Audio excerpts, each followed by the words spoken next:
بلوچستان کے شہر لورالائی سے گدروشیا پوائنٹ کے نمائندہ ملک امانت حسین کاکا-زئی کی رپورٹ کے مطابق لورالائی ڈگری کالج کے طلباء تنظیموں نے مسائل کے حل کے لیے احتجاج کیا اور ریلی نکالی جو جلسے کی شکل اختیار کر گئی۔ شرکاء نے کالج اور ضلع انتظامیہ کے خلاف نعرے بازی کی اور طلباء کو درپیش مسائل پر روشنی ڈالی۔ کالج انتظامیہ نے پولیس اور لیویز طلب کی، تاہم تصادم سیاسی جماعتوں کے قائدین کی مداخلت سے ٹل گیا۔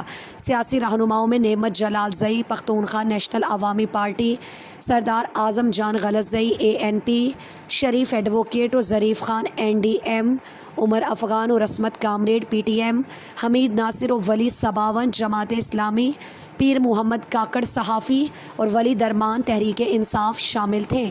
طلباء نے شکایات کی کہ کالج میں سیاسی سرگرمیوں پر پابندی ہے، سیکورٹی اداروں کی مداخلت ہے، کینٹین، لائبریری، کمپیوٹر سائنس اور لیبارٹری بند ہے، طلباء کو دھمکیاں دی جا رہی ہیں اور ڈگریوں میں خرد برد کا الزام بھی ہے۔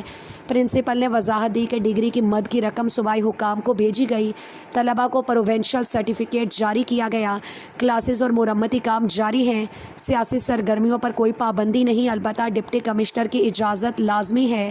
سیاسی رہنماؤں نے موقف اپنایا کہ ڈپٹی کمشنر سے اجازت کی شرط قابل قبول نہیں، سیکورٹی اداروں کی مداخلت ختم ہونی چاہیے۔